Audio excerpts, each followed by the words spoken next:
For those who don't know who Don Dinero is, Google me, bitch.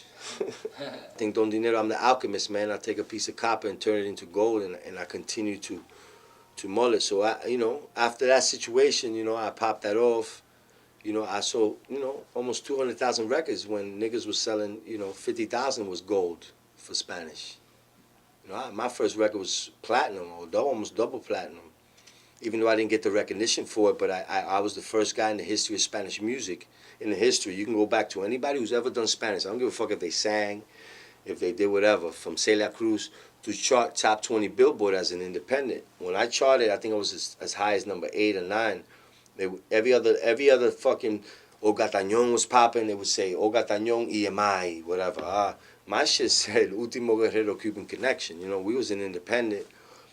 And me and my brother were ordering CDs at $1.20 a pop, and the minimum was $10,000, sending $12,000 to Cali, and going to Miami with all our niggas in trucks. Niggas thought we were picking up drugs to pick up CDs, to give it to Rey Reca so he could distribute it around the country. So I was the first nigga in New York, and not to brag, but to pop on Latino mix with Pana Pana, and then Desagüe del Alma. So I kickstarted the movement, and I opened up niggas' eyes. So then the reggaeton movement said, wow, let's conquer you. Dinero's doing it, let's conquer the U.S. So my pops was a bolitero. The reason I'm so entrenched in Miami, because my pops was the #1 vaquero in Hialeah.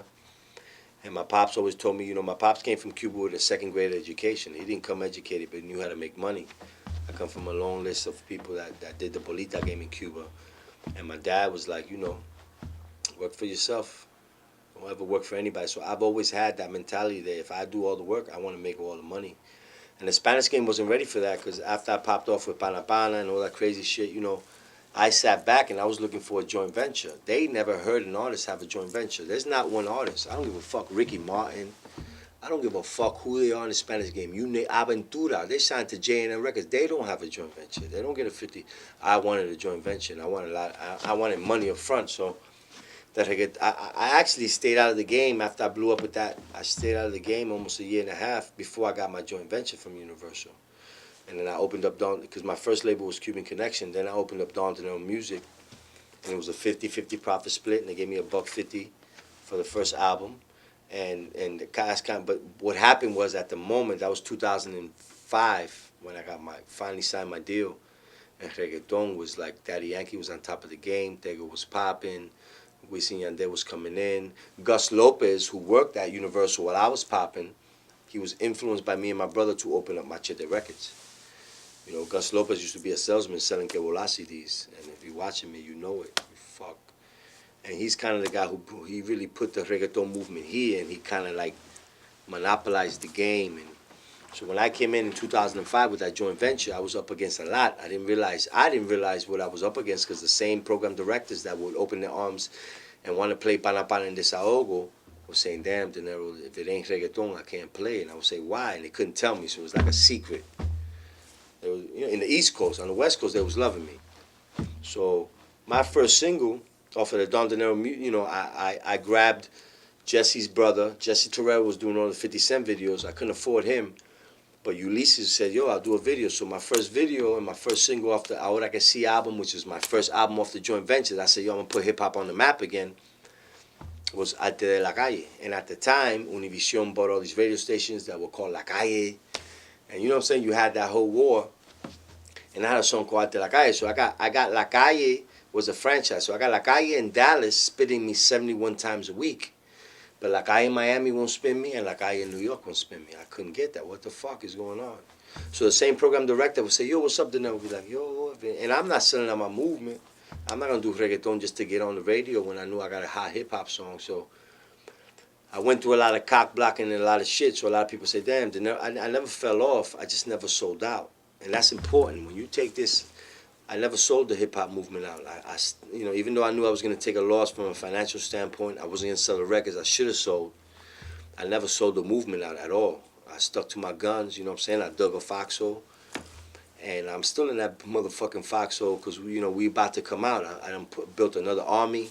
I built another team. Niggas, my young niggas had grown up and seen the movement for what it is, and they've been influenced. And, New York is coming hard. New York is going to be a big, New York and New Jersey. Don't get it twisted, because I think we're one of the same. It's going to come hard in this Latin hip-hop movement just because I feel I'm here and I can influence it. So, you know, I've been through a lot, but at the same time, I know exactly where this movement's going. And from a business standpoint, you know, last year, I got, my man Prince from Gino Green called me. He wanted to open up a label to brand his company, and he wanted me, you know, he made me the president of his label. So I've been blessed as a Latino to come back to New York and be able to see the movement for what it is, and deal with the Anglo, you know, to the Anglo from Murder Mook to whoever, from 50 to whoever's in New York, and keep preaching that whole Latin hip hop movement. Everybody has a vision, and no one has a bigger vision for what I'm trying to do for the movement than myself. And branding is part of that because we need to get the corporations, Budweiser, if you're listening, Coca-Cola, 7 Up, whoever the fuck is out there to look, Chevy, you want to sell some cars? Let's do a Chevrolet hip hop tour and I'll sell you a bunch of motherfucking cars. You know what I'm saying? That's kind of what it is. We need to show that whole America's a democracy because it's run by corporations, and we need to get them corporations. You know, we're the number one minority, and if you look at our numbers, because I study numbers, we spend, you know, the Anglo household is a mom, a dad, and a kid and a half. That's the Anglo, you know. The Spanish household is mommy, daddy, 3 kids. Tia just came here, El tío, and everybody's living in the same house, and they're buying Tide to wash their clothes, and niggas are buying Nikes, and we're spending money. We're definitely influencing this economy, and we fucking work hard. So, you know, that's kind of the whole thing. I'm trying to show these corporations that hip hop is a reflection of the Latin movement, and they should support. You know, we need them dollars, you know, and able to expose, and they'll get that money back. So that's kind of what I'm on.